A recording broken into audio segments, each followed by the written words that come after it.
Sir நான் நிரபராதி sir. நான் யாருமே கொலை பண்ணல சார்.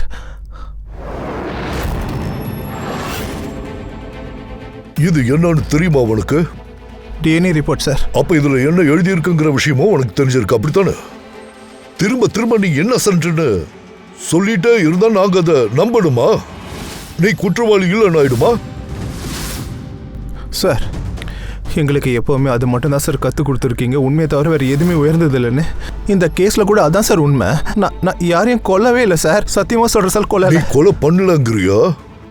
அப்படி இருக்கும்போது உன்னோட ரத்தம் அந்த வெப்பன்ஸ்ல எப்படி வந்துச்சு?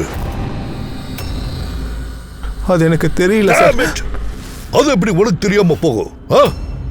உன் கையில அடிபட்டதை மறுக்க முடியாதுல்ல? ரத்தம் சிந்தனத்துக்கான எவிடன்ஸ் இருக்குல்ல? இது தெளிவா சொல்லுது. குற்றவாளி நீதான் பங்கஜ், நீதான். சார் நான் தான் சொன்னேன்ல சார், நான் ஆட்டோல இருந்து இறங்கும் போது தான் இந்த மாதிரி எனக்கு கட் ஆச்சுன்ட்டு.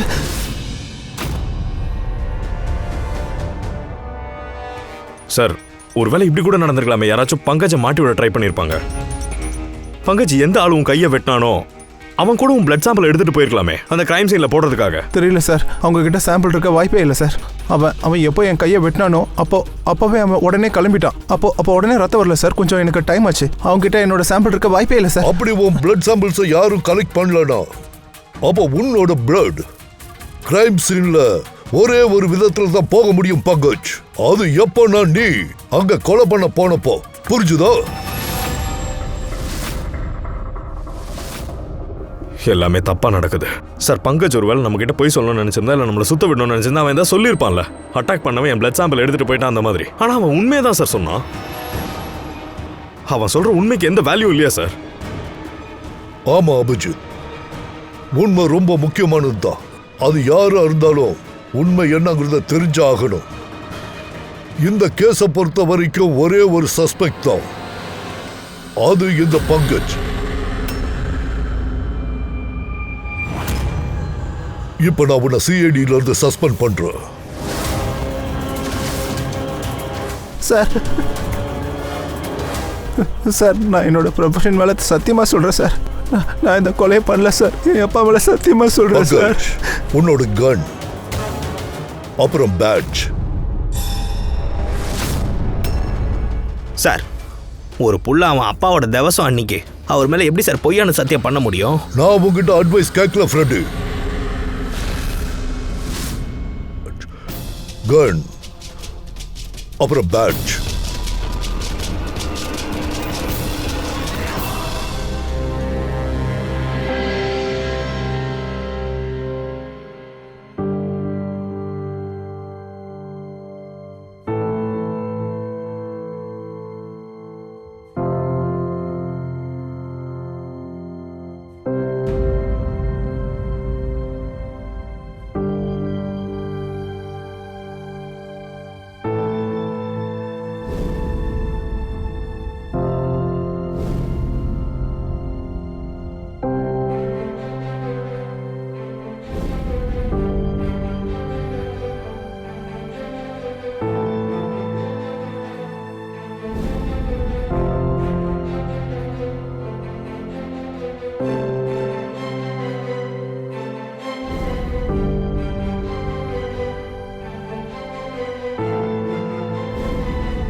எல்லாமே தப்பா நடக்குது.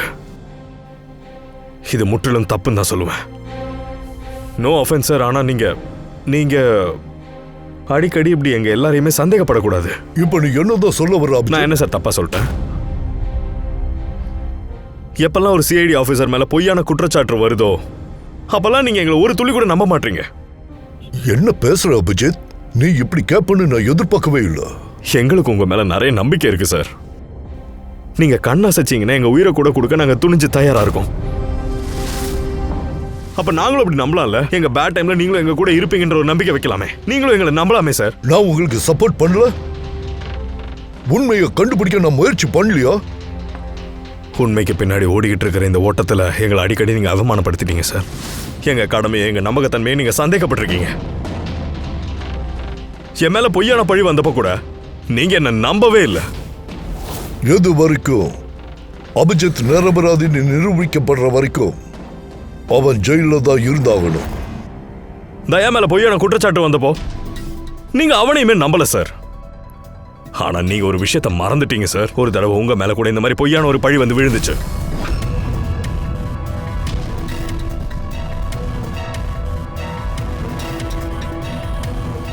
அந்த நேரத்துல நாங்க யாருமே உங்களை சந்தேகப்படவே இல்லை.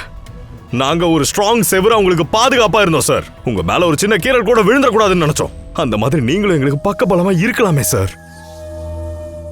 அபிஜித் ஒரு குற்றவாளியை விட டேஞ்சரஸ் ஆன ஆளு ஒரு இமோஷனல் சிஐடி ஆபீசர். நீ இப்ப ரொம்ப இமோஷனலா இருக்க அபிஜித். சோ நான் உன்னை இந்த கேஸ்ல இருந்து ரிலீவ் பண்றேன்.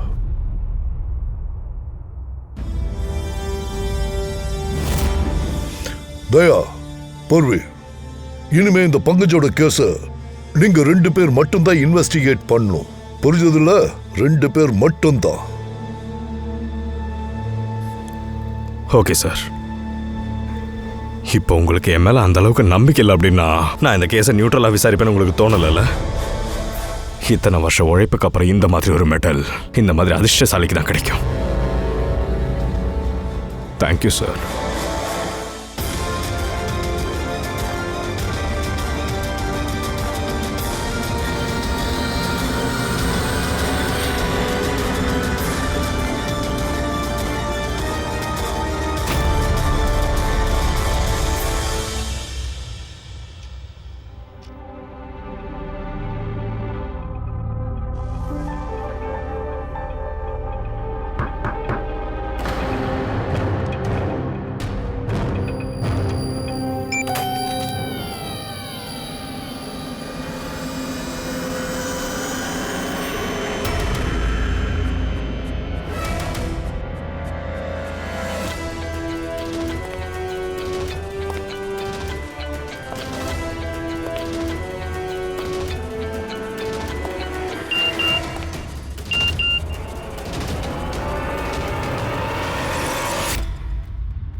எனக்கு நேரம் உன் முதுக காட்டி நில்லு. அதையும் செஞ்சு பார்த்துருவோம்.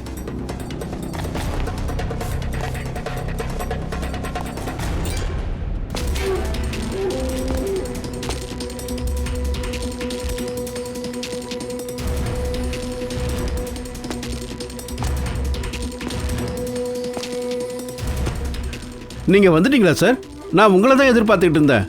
உங்கள் ஃபைல் அங்கே தான் இருக்குது. அதில் full and full financial plans இருக்குது. எனக்கு நம்பிக்கை இருக்குது சார், இது நிச்சயமாக உங்களுக்கு பிடிக்கும்.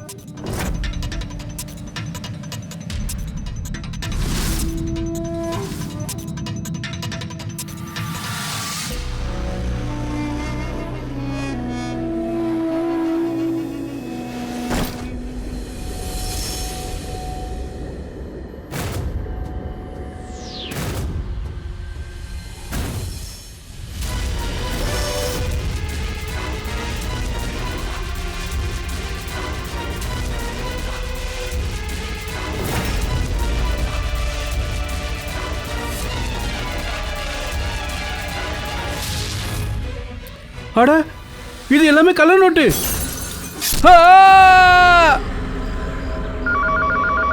ஹலோ யோசிபி பிரத்யுமன் யார்? வாட்? எப்போ? அப்படியா? சரி, ஓகே.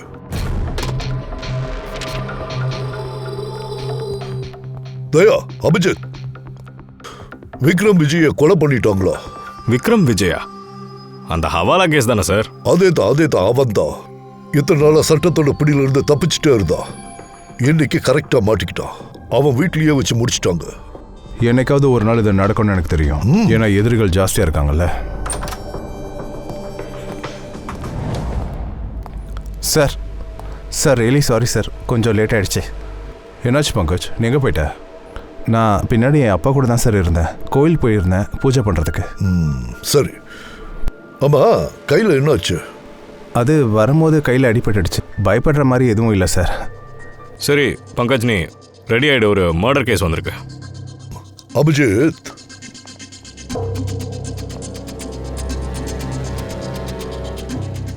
என்ன விஷயம் பூர்வி? விக்ரம் விஜய் மர்டர்.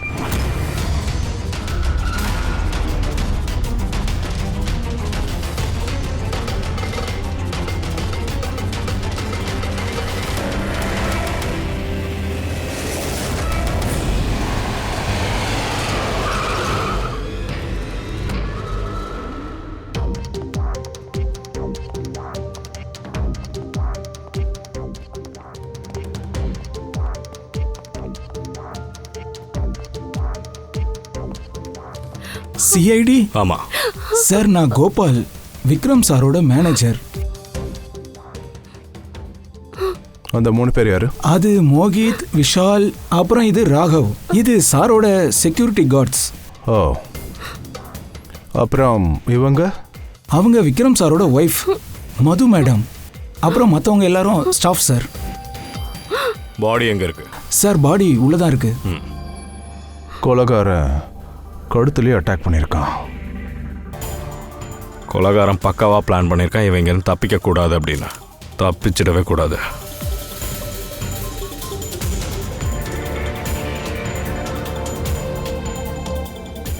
இந்த பாட்டில் வச்சு தான் அந்த ஆள் மேலே அட்டாக் பண்ணியிருப்பான்.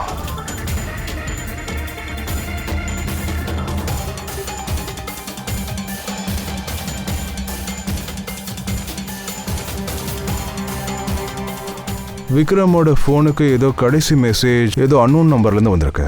எனக்கு நேராக முதுவை காட்டினபடி நில்லு. முதுகு பக்கம் இறக்கியிருக்கான்னா, அதாவது அந்த ஆள் இவருக்கு முகத்தை காட்ட விரும்பல போல இருக்கு.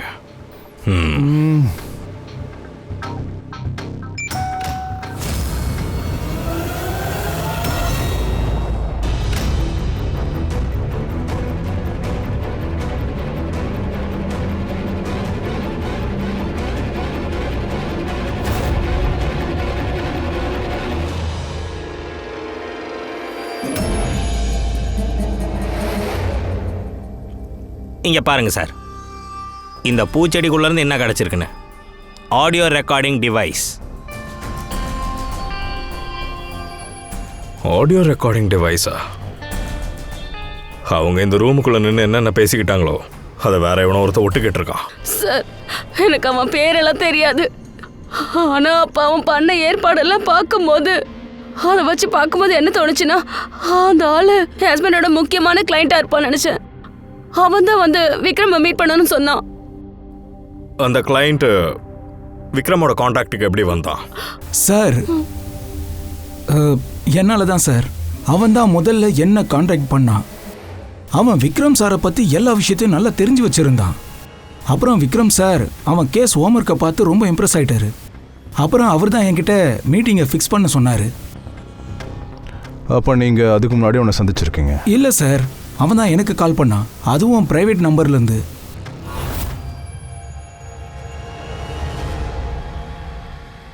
அப்போ நீங்கள் எல்லாரும் மீட்டிங்க்கு முன்னாடி எல்லா ஏற்பாடும் பண்ணியிருந்தீங்க இல்லையா?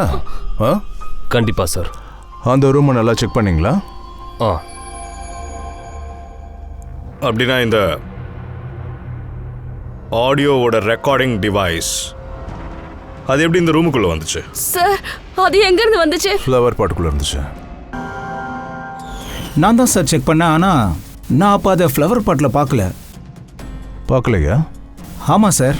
சரி, அது எப்படி பார்க்காம போனீங்க? பீரோக்கு வாங்க. அங்கே வந்தால் பல பேருக்கு கண்ணு நல்லா தெரியும்.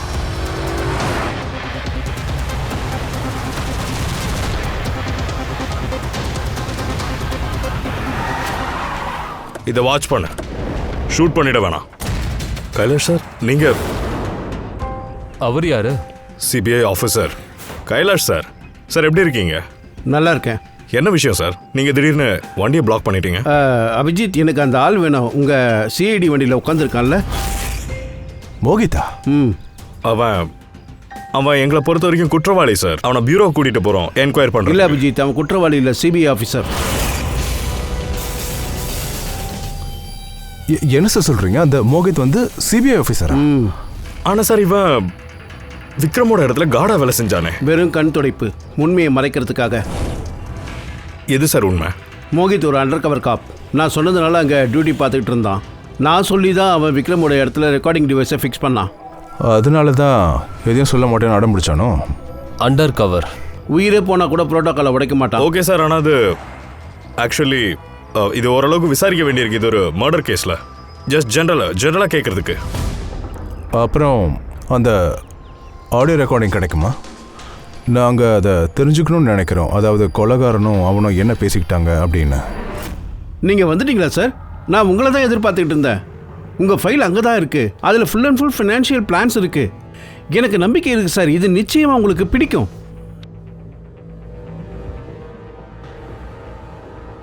இது எல்லாமே கள்ள நோட்டு. சார், என்ன தோணுது அப்படின்னா விக்ரமுக்கு கொலைகாரன் தெரிஞ்சிருக்கும் போல. அதனால தான் கொலைகாரன் அவன் முகத்தை இன்னும் காட்டவே இல்லை. இவங்க கொடுத்த பணம் எல்லாமே கள்ள நோட்டுன்னு விக்ரமுக்கு தெரிய வந்த அடுத்த நிமிஷமே கொலைகாரன் அவனை கொண்டுட்டான். அப்புறம் அந்த பேக் எடுத்துட்டு போயிட்டான் போல இருக்கு. நாம ஒரு வேலை பண்ணுவோம். அந்த மோஹித் இருக்கான்ல, அண்டர் கவர் காப்ஸ், அவங்கிட்ட விசாரிச்சு பார்ப்போம். ஐ எம் சாரி சார், இந்த கேஸ் அது இன்னும் க்ளோஸ் ஆகலை சார். அதனால் நான் இப்போது உங்ககிட்ட நான் வேறு ஏதாவது சொல்லிட்டேன்னா அப்புறம் அது ப்ரோட்டோக்காலை மீறின விஷயம் ஆகிடும். That I don't want. இதை பாரு மோஹித், நான் உன்னோட புரோட்டோகாலை மதிக்கிறேன். ஆனா ஏதாவது ஒரு சின்ன விஷயம் இருக்கும்ல, உன்னோட இன்வெஸ்டிகேஷன் டைம்ல உனக்கு கிடைச்சிருக்கும்ல, அது உன்னோட புரோட்டோகாலை மீறின ஏதாவது விஷயமா கூட இருக்கலாம்ல. அப்படி இருந்தாலும் நீ அதை என்கிட்ட சொல்லலாம். ஏதாவது சொல்லு, அதை வச்சு நாம அந்த கொலைகாரனை கண்டுபிடிக்கலாம். நான் உங்களுக்கு ஒரு விஷயம் தான் சொல்ல முடியும். கடந்த பல வருஷங்களாக சிபிஐ, அதாவது இந்த விக்ரம் பின்னாடி தான் ஓடிக்கிட்டு இருக்கோம். இன்னிலேருந்து 15 வருஷத்துக்கு முன்னாடி 2002 சிபிஐ ஒரு அண்டர் கவர் ஆஃபீஸர் கூட விக்ரம் விஜய்க்கு பின்னாடி அனுப்பி வச்சாங்க, ஒரு சில சாலிட் எவிடன்ஸை கலெக்ட் பண்ணுறதுக்காக. ஆனால் எதுவுமே நடக்கலை. அப்புறம் அன்ஃபார்ச்சுனேட்லி எங்கள் ஆஃபீஸர் இறந்து போயிட்டாரு. அது ஒரு நிமிஷம், அந்த ஆஃபீஸரோட பேர் என்ன? இன்ஸ்பெக்டர் அதிராஜ். இன்ஸ்பெக்டர் அதிராஜா? இந்த பாட்டிலில் ரத்தக்கரை படிஞ்சிருக்குல்ல, இந்த ரத்தத்தில் விக்ரமோட டிஎன்ஏவை தவிர வேற இன்னொருத்தர் டிஎன்ஏவும் இருக்கு. விக்ரமோட டிஎன்ஏவை தவிர வேற ஒருத்தரோட டிஎன்ஏவா? அப்படின்னா அந்த ஸ்பாட்ல இன்னொரு ஆள் இருந்திருக்கானா? என்ன சொல்ற சோழனுக்கு? கிரிமினல் டேட்டா பேஸ்ல கம்பேர் பண்ணி பாத்தியா? மேட்ச் பண்ணி பாத்தியா? அதுக்கு அவசியமே ஏற்படல. தேவையில்லைன்னா அதுக்கு என்ன அர்த்தம் சோழனுக்கு? அது யாரோட டிஎன்ஏ? அந்த டிஎன்ஏ பங்கஜோடது. வாட்? அந்த டிஎன்ஏ பங்கஜோடுதா? நம்ம பங்கஜோடது தான். அப்படி நடக்க வாய்ப்பே இல்லை. பங்கஜ் ஒரு CID officer. CID officer Pankaj எப்படி ஒரு கொலை செய்ய முடியும்? என் கூட இருக்கிற ஒரு ஆபீசர் கொலை செஞ்சிருக்கானா? ஆனா சார், பங்கஜ் எதுக்காக கொலை செய்யணும்? அதைத்தான் நானும் கேட்கிறேன். சிஐடி ஆபீசர் எதுக்காக ஒரு கொலை செய்யணும்? சார், விக்ரம் வீட்டில இருந்து ஒரு 1 கிலோமீட்டர் தூரத்தில் போலீஸ் வந்து ஒரு மோட்டார் சைக்கிள் எடுத்ததா சொல்றாங்க சார். அது யாரோட மோட்டார் சைக்கிள்? சார், அது வந்து பங்கஜோடது தான் சார்.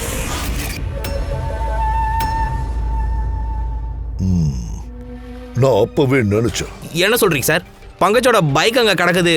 அப்புறம் உங்க யாருக்கும் அது ஷாக்கிங்கா இல்லையா?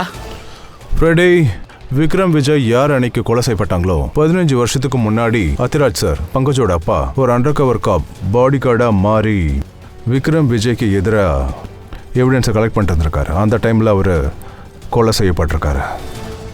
அப்படின்னா சார் பங்கஜ் என்ன நினைச்சிருப்பான்னா அவங்க அப்பாவோட மரணத்துக்கு பின்னாடி விக்ரம் விஜய் தான் இருந்திருப்பான்னு. அதனால ஒருவேளை அவன் தன்னோட அப்பாவை கொன்னதுக்காக பழி வாங்குறதுக்கு.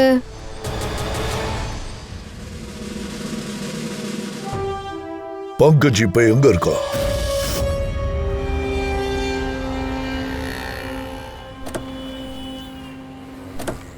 அட சார், நீங்க எங்க? அதே கேள்விதான் நாங்களும் உன்னை பார்த்து கேட்கலான்னு இருக்கோம். நீங்க என்ன பண்ற? உனக்கு தான் உடம்பு சரியில்லைன்னு சொன்னல. சார், என் பைக்கை திருடிட்டு போயிட்டாங்க. இங்க பக்கத்தில் இருக்க போலீஸ் ஸ்டேஷனுக்கு தான் நான் ரிப்போர்ட் பண்ணலான்னு வந்தேன். இதை பாருங்க, எங்களுக்கு தெரியும் உன்னோட பைக் எங்க இருக்குன்னு. இந்த விஷயம் உங்களுக்கு எப்படி தெரியும்? உன்னோட பைக் விக்ரம் விஜய் வீட்டு பக்கத்துல இருந்து கிடைச்சது. அதே விக்ரம் விஜய் தான் உங்க அப்பாவையும் கொலை பண்ணவன். ஏசிபி சார் சொன்னதுக்கு அப்புறம் விக்ரம் விஜயை கொலை பண்ணிட்டாங்கன்னு சொன்னதும் உனக்கு தெரியும்ல அதே விக்ரம் விஜய் தானே? ஆமாம் சார். அப்ப நீ ஏன் அதை பியூரோல வச்சு சொல்லவே இல்லை? நேத்து நீ அதை சொல்லியிருக்கலாமே, அந்த விக்ரம் விஜய் தான் உங்க அப்பாவை கொன்னவன். சார், அது இன்னைக்கு அப்பாவோட திவசம் சார். கோவிலிருந்து நான் வந்துக்கிட்டே இருந்தேன், அதை பற்றி யோசிச்சுக்கிட்டே இருந்தேன்னா நடுவில் இந்த நியூஸு அப்படியே ரொம்ப ஷாக்கிங்காக இருந்தது சார் எனக்கு. அதனால என்ன பண்ணுறதுன்னு எனக்கு புரியல. அப்புறம் இந்த கையில் வேறு அடிபட்டிருக்குல்ல, எக்ஸாக்ட்லி என்ன நடந்தது சார்? இது வந்து கோவிலிருந்து திரும்ப வரும்போது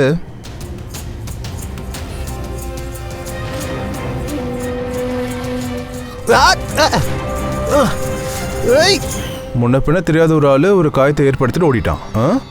சும்மா காரணமே இல்லாமல். சார், எனக்கு தெரியும் உங்களால் நம்ப முடியாதுன்னு, ஆனால் அதுதான் சார் உண்மையும் கூட. பங்கஜ், நீ எப்போவுமே பைக்கில் தானே பியூரோக்கு போவ. திடீர்னு எப்படி நீ ஆட்டோவில் வந்த? திடீர்னு இல்லை சார், என்னோட பைக்கு 2 நாளாக ஸ்டார்ட் ஆகவே இல்லை. அப்படின்னா உன்னோட பைக்கை எவனோ வந்து எடுத்துகிட்டு போயிட்டானா? அதை ரிப்பேர் பண்ணதுக்கப்புறம் யாருக்குமே தெரியாமல் ஆள் நடமாட்டம் இல்லாத இடத்துல விட்டுட்டு போயிருக்கான். அதுவும் எப்படின்னா கரெக்டாக அந்த ஆள் வீட்டு பக்கத்துலேயே விட்டுட்டு போயிருக்கான். அந்த ஆளோட கொலை இன்னைக்கு தான் நடந்திருக்கு. அப்புறம் உன்னோட அப்பாவோட கொலைகாரன் அவன் தான். சார், நீங்கள் என்னையே சந்தேகப்படுறீங்களா? அதாவது நீங்களாம் விக்ரம் ஜெயை நான் கொண்டுன்னு சொல்ல வரீங்களா?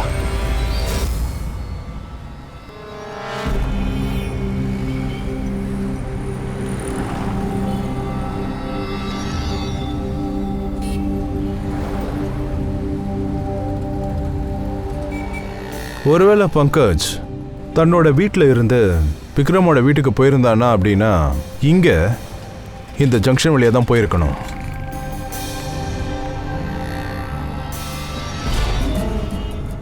சார், சிக்னலில் சிசிடிவி கேமரா ஃபிக்ஸ் ஆயிருக்கு. இந்த சிசிடிவி ஃபுட்டேஜை செக் பண்ணால் நமக்கு எல்லாமே தெரிய வரும். பங்கஜ் இந்த வழியாக பைக்கில் போனானா இல்லை வேற யாராவதான்ட்டு.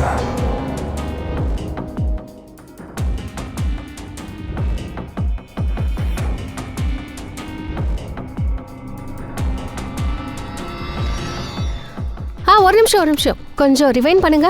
ஒரு நிமிஷம் பாஸ் பண்ணுங்க. சார், இங்க பாருங்க, இவனை பார்த்தா பங்கஜ் மாதிரியே இல்ல. பைக் நம்பர் பாத்தீங்கன்னா XYA4784. சார், பங்கஜோட பைக் நம்பரும் இதே தான். பூர்வி, பங்கஜ் அந்த அளவுக்கு கேர்லெஸ்ஸாக இருக்க முடியாது. ஒரு குற்றம் செய்யறதுக்கு முன்னாடி அவன் போகிற நேரத்தில் ரோட்டில் இன்னொரு குற்றத்தை செய்ய மாட்டான். அதுவும் சிக்னலை பிரேக் பண்ணியிருக்கான். கண்டிப்பாக எவனோ ஒருத்தன் இருக்கான், அவன் பங்கஜை மாட்டி விட பார்க்குறான். அதனால தான் அவன் சிக்னலே பிரேக் பண்ணியிருக்கான். ஏன்னா நம்ம பங்கஜ் மேலே சந்தேகப்படுறோம்ல, அது இன்னும் ஸ்ட்ராங் ஆகிடும். அப்படின்னா சார், பங்கஜை யார் மாட்டி விட நினைக்கிறாங்க?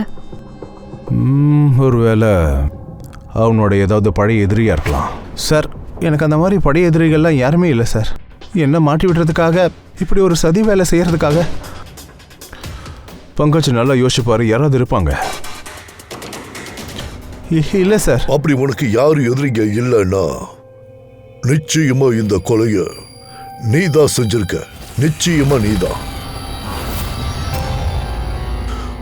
உன் அப்பாவை கொண்டதுக்காக பழி வாங்கியிருக்க. அதுவும் அவரோட திவசத்தன்னைக்கு செஞ்சிருக்க. சார், எனக்கு பழி வாங்குற மென்டாலிட்டிலாம் கிடையாது சார். நான் கொலைக்காரன்லாம் இல்லை சார். நான் ஒரு சிஐடி ஆஃபீஸர் சார். அப்பாவோட விஷயம் இருக்க பாருங்க, நான் அதை சரியாக பார்த்தது கூட இல்லை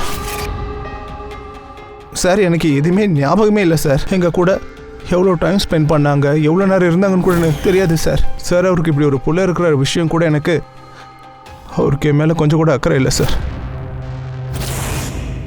அப்படின்னா உனக்கும் அப்பாவுக்கும் கூட ரிலேஷன்ஷிப் அவ்வளோ க்ளோஸாக இல்லையா? சார் அவர் ஒரு அண்டர் கவர் காப் சார். எப்பவுமே அவர் தன்னோட வேலையில் பிஸியாக இருப்பார். வீடு, மனைவி, குழந்தை, குட்டிங்கன்னு அவருக்கு சம்மந்தமே இல்லாமல் தான் இருப்பார் சார்.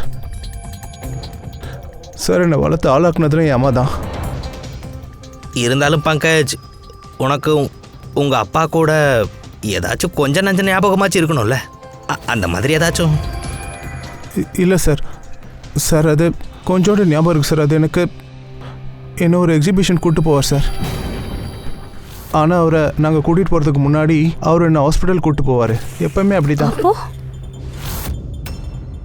ஹாஸ்பிட்டலுக்கா? அது எதுக்கு? சின்ன வயசில் எனக்கு உடம்பு சரியில்லாமல் போகும், அதனால் அவர் ஹாஸ்பிட்டல் கூட்டிகிட்டு போவார். அதுக்கப்புறம் எனக்கு பயங்கரமாக வலிக்கும் சார். வலிக்குமா பங்கஜ்? எங்கே வலிக்கும்னு சொல்கிற? சார் முதுகில் தான். இதோ இந்த இடம். முதுகு பக்கமா? பங்கஜ், டாக்டர் முதுகு பக்கம் என்ன பண்ணிட்டு இருந்தாரு? தெரியல சார், அதுக்கு மேலே எனக்கு சரியா ஞாபகம் இல்லை. யோசி பங்கஜ், யோசி. உன் முதுகில் இன்ஜெக்ஷன் மாதிரி ஏதாவது போட்டாங்களா, இல்லை உன் முதுகில் இருந்து ஏதாவது பிளட் எடுத்தாங்களா? என்ன பண்ணாங்க sir? Sir sir drill machines ஏதோ பண்ணிட்டு இருந்தாங்க ஹாஸ்பிட்டலில். எடுத்தவொடனே ட்ரில் மிஷினா? அதுக்கப்புறம் உனக்கு பயங்கரமா வலி இருந்ததா? ஆனால் ரொம்ப வலிக்கும் சார். அந்த வாரம் பூராவே நான் பெட் ரெஸ்ட் தான் எடுத்துக்கிட்டு இருப்பேன். சரி, அப்புறம் நீ வீட்டுக்கு போனதுக்கப்புறம் ஏதாவது ஞாபகம் வந்ததா? விசித்திரமா ஏதாவது ஃபீல் ஆச்சா? மயக்கம் வந்துச்சா? ஆமாம் சார். சார் எக்ஸிபிஷன் டைமில் நான் அங்கங்கே சுற்றும் போது ஒரு மாதிரியாக இருக்கும் சார். தலை சுற்றுற மாதிரியாக இருக்கும் சார் எனக்கு. ஆனா சார், அந்த விஷயத்துக்கும் இந்த கேஸுக்கும் என்ன சம்பந்தம்? சம்பந்தம் இருக்கு பாஸ். எனக்கு என்ன தோணுதுன்னா, இவனோட அப்பா இவனோட சின்ன வயசுலயே இவன் போன் நேரோவை டொனேட் பண்ணியிருக்காரு. ஆனா சார், குழந்தைங்களோட போன் மேரோ அப்படி எடுக்கிறது சட்டப்படி குற்றம் இல்ல? சட்ட விரோதம் தான். ஆனா எனக்கு என்ன தோணுதுன்னா, பணத்துக்கு ஆசைப்பட்டோ இல்ல வேற எதுக்காகவோ இந்த டாக்டர்ஸ் அவன் அப்பாவுக்காக இதெல்லாம் செஞ்சிருக்காங்கன்னு நினைக்கிறேன். அதெல்லாம் சரி சார். ஆனா எனக்கு இப்ப ஒரு விஷயம் தான் புரியவே இல்ல. அந்த விஷயத்துக்கும் இந்த கேஸ்க்கும் என்ன கனெக்ஷன்? கனெக்ஷன் நிச்சயமா இருக்கு பூர்ணி. ஏன்னா பல சமயம் போன் நேரோவை டொனேட் பண்ணும்போது யாருக்கு போன் நேரோவை டொனேட் பண்றோமோ அந்த ஆளுக்கு ஹியூமன் கிளைமரிசம் ஏற்படும். ஹியூமன் கைமரிசமா? அது என்னது டாக்டர் சார்? அதாவது எந்த ஒரு நபருக்கு போன் நேரோவை டொனேட் பண்றாங்களோ அந்த நபரோட உடம்புல 2 DNA உருவாயிடும். ஒரு DNA அவனோடது ஒரிஜினல். அந்த இன்னொரு DNA இருக்குல்ல, அது போன் நேரோவை டிரான்ஸ்பிளான்ட் பண்ணாங்கல்ல, அவனோடது. அப்படின்னா சார், பங்கஜோட போன் மேரவை யாருக்கு கொடுத்துருக்காங்களோ அவனோட ரத்தத்தில் கூட பங்கஜோட DNA இருக்கும். எக்ஸாக்ட்லி தயா. பஸ் எனக்கு என்ன தோணுதுன்னா, ஏதாவது முக்கியமான விஷயம் இருக்கும். அதனால தான் பங்கஜோட அப்பா இப்படி ஒரு விஷயத்த பண்ணியிருக்காரு. அந்த அளவுக்கு ரொம்ப முக்கியமான ஆள் அப்படின்னா பங்கஜோட அப்பா இன்ஸ்பெக்டர் தீரஜுக்கு ரொம்ப க்ளோஸான ஆளா இருந்திருப்பா. அவரோட மரணத்துக்கு பழி வாங்கறதுக்காக அவ இப்படி ஒரு கொலையை செஞ்சிருக்கா. யாரா இருப்பா?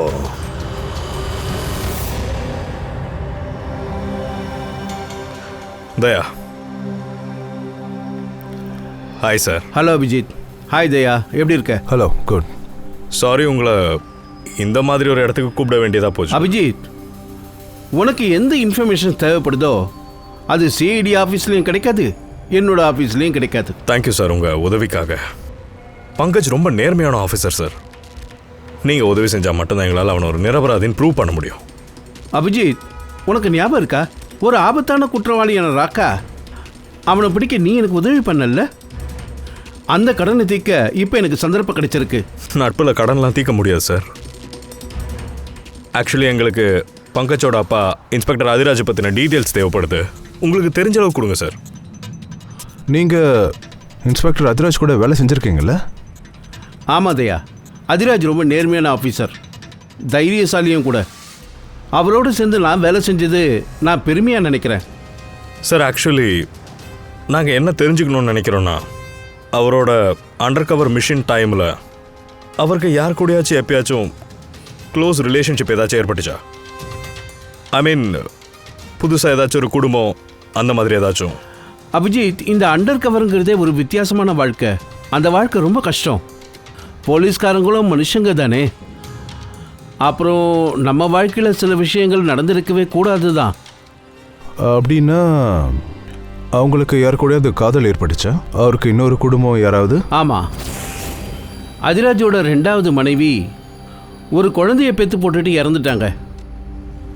அப்புறம் அதிராஜோட மரணத்துக்கு அப்புறம் 2வது குழந்தை என்னாச்சு? அதை பற்றி சொல்லுங்க. அது இப்போ வரைக்கும் ரகசியமாக தான் இருக்கு. அந்த அதிராஜ் அந்த குழந்தையை எங்கே வச்சிருக்காரு, எப்படி வளர்க்குறாரு அப்படிங்கிற டீட்டெயில்ஸ்லாம் யாருக்கு எதுவும் தெரியல. அப்புறம் இந்த குழந்தை இருக்குல்ல, 2வது கல்யாணத்தில் பிறந்தது, அது இறந்தப்ப என்ன வயசு இருக்கும்? பங்கஜை விட ஒரு 2-3 வயசு பெரியவனா இருப்பான். முதல்ல கல்யாணம் பண்ணது பங்கஜோட அம்மாவை தான். ஆனால் 2வது மனைவிக்கு தான் முதல்ல குழந்தை பிறந்தது. ஒருவேளை அவனுக்கு ஏதாச்சும் வியாதி இருக்கலாம். அதனால அதிராஜ் சார் பங்கஜோட போன் மேரோவை எடுத்து அந்த குழந்தைய கொடுத்துருக்கலாம்ல. அப்புறம் தான் அப்பாவோட மரணத்துக்கு பழி வாங்குறதுக்காக ஒருவேளை பங்கஜோட ஸ்டெப் பிரதர் இப்படி பண்ணியிருக்கலாம்ல. ஆனால் இப்போ கேள்வி என்ன அப்படின்னா, பங்கஜோட ஸ்டெப் பிரதர் யார் அவன்? அப்புறம் எங்கே இருக்கான்? என்னால் இப்போ கொஞ்சம் கெஸ் பண்ண முடியுது சார். இப்போ என்ன நடந்திருக்குன்னு தோணுது. கைலாஷ் சார், எங்களுக்கு இன்னொரு உதவியும் தேவைப்படுது. இந்த அண்டர் கவர் மிஷின் டைமில் வேற யாரெல்லாம் உங்கள் கூட இருந்தாங்க சார்? அவங்க அத்தனை பேரோட டீட்டெயில்ஸும் வேணும். அப்புறம் அதிராஜ் சாரோட டோட்டல் ஜாதகமும் வேணும். அபிஜித், அது ரொம்ப கஷ்டமான விஷயம். தெரியும் சார், கொஞ்சம் கஷ்டம்தான். ஆனால் ஒருத்தர் நிரபராதின்னு நிரூபிச்சு ஆகணுமே. நீங்கள் தைரியமாக இருங்க, எல்லா இன்ஃபர்மேஷனும் எங்கள் கிட்ட தான் சார் இருக்கும். ஷோர். ஓகே. இன்னும் எவ்வளோ நேரப்பா காத்துன்னு இருக்கிறது? ஏன் டைமுக்கு வரமாட்டேன்றானுங்க?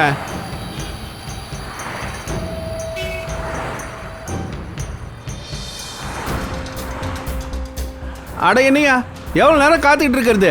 இதை பாரு, எனக்கு மொத்த பேமெண்ட்டை உடனே வேணும். நான் உடனே சிட்டியை விட்டு கிளம்பி ஆகணும். உன்னோட கணக்கை இப்போவே இந்த நிமிஷமே நான் செட்டில் பண்ணிடுறேன்.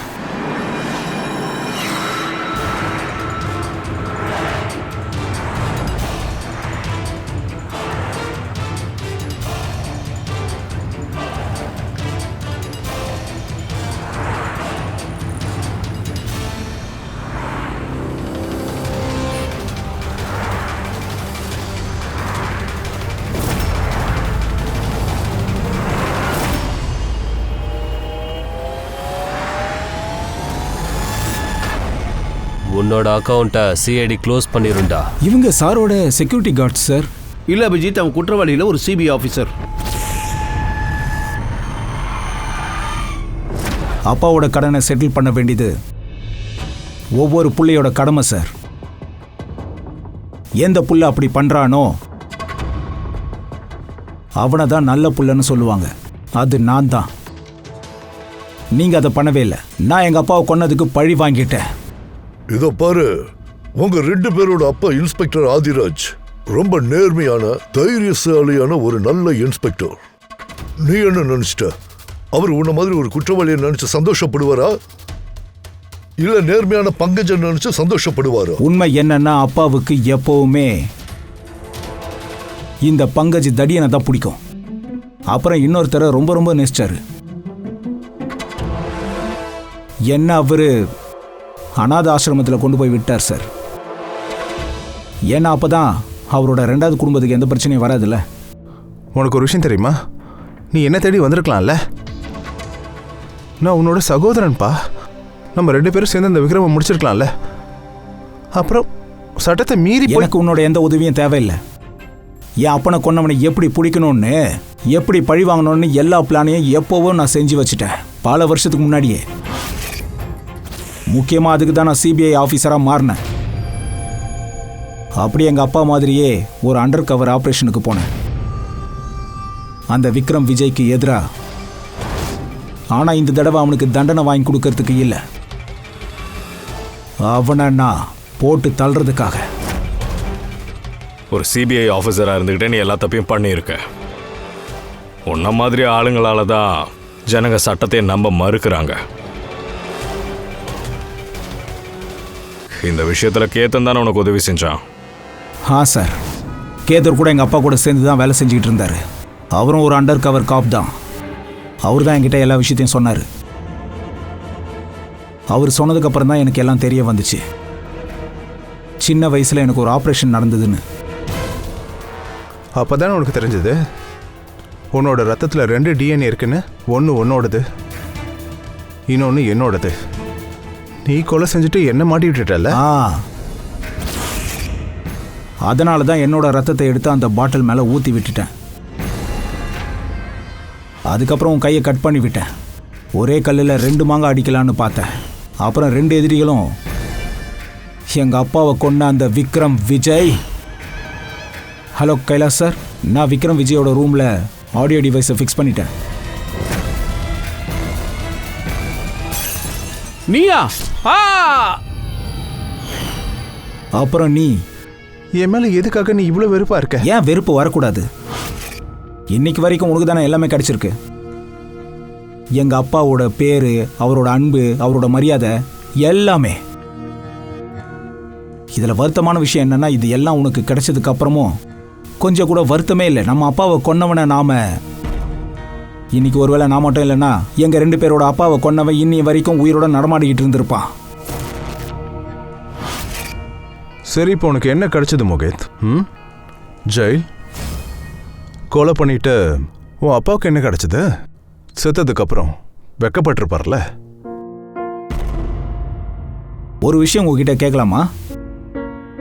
நீங்க எப்படி என்ன கண்டுபிடிச்சீங்க? எந்த லூப் ஹோலும் நான் விட்டு வச்சதே இல்லையே. எல்லா எவிடன்ஸையும் பங்கஜுக்கு எதிராக திருப்பி விட்டுட்டேனே.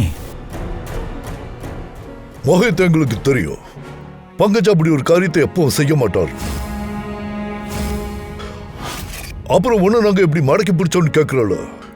எங்களுக்கு 2 டிஎன்ஏ பத்தின விஷயம் தெரிய வந்தப்ப அப்பவே நாங்க உங்க அப்பா ஆதிராஜோட பேக்ரவுண்ட செக் பண்ணோம். அப்பதான் எங்களுக்கு அவருக்கு இன்னொரு குடும்பம் இருக்கிற விஷயமே தெரிஞ்சது. நீயும் ஒரு பையன், அது போதுமே. அடுத்த நிமிஷம் உன்னோட மொத்த ஜாதகமும் எங்க கிட்ட கிடைச்சிடுச்சு. அதோட எல்லா விஷயமும் கிளியர் ஆயிடுச்சு. நீ ரொம்ப பெரிய தப்பு பண்ணிட்ட மோகித். இதுக்கு மன்னிப்பே கிடையாது. உனக்கு நிச்சயமா தண்டனை கிடைக்கும். ஒரு நேர்மையான ஆபீசரா நீயும் இருந்திருக்கலாம். ஃப்ரெடி,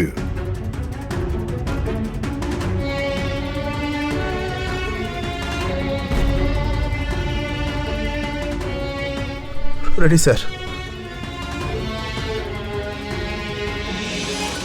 எனக்கு தெரியும் உன் மனசில் வெறும் பழி வாங்குற எண்ணம் மட்டும் தான் இருக்குன்னு. ஆனால் எனக்கு ஒரு அண்ணன் இருக்கான்னு எனக்கு இது வரைக்கும் தெரியாது. உனக்கு இனிமேல் என்ன ஆகும்னு எனக்கு தெரியாது. ஆனால் நீ எப்போ ஒரு விஷயத்தை ஞாபகம் வச்சுக்கோ. நான் உனக்காக எப்போ வெயிட் பண்ணுவேன். I will wait for you.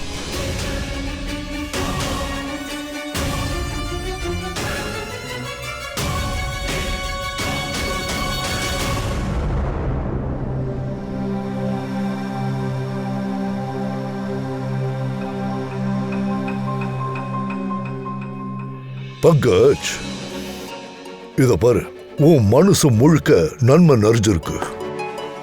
என்னைக்கும் நீ இப்படியே தான் இருக்கணும். ஞாபகம் வச்சுக்கோ. Welcome back to CID. Thank you sir. Sir, அது ஐம் சாரி சார். நீங்க சொன்னதுதான் சரி. எமோஷனல் ஆயிட்டேன்னா நான் கொஞ்சம் ஓவராகவே பேசிட்டேன் சார். I'm sorry. இத பாரு அபிஜித், நீங்க எல்லாருமே எனக்கு வெறும் சிஐடி ஆபீசர்ஸ் மட்டும் இல்ல. என்னோட பெருமை, என்னோட தன்னம்பிக்கை, என்னோட சக்தியே நீங்க தான். அப்புறம் ஏசிபி பிரத்யுமன் என்னைக்குமே தன்னோட சக்தியை சந்தேகப்பட்டதே கிடையாது. இனிமேலும் சந்தேகப்பட மாட்டோம். சோதனை காலம் வரும், வந்த வேகத்திலேயே அது திரும்ப போயிடும். ஆனா கடமையை சரிவர செய்யும் போது என் புள்ளைய ஷூட் பண்ண வேண்டிய ஒரு நிலைமை வந்துச்சுன்னா கூட அப்ப கூட என் கை நடுங்காது.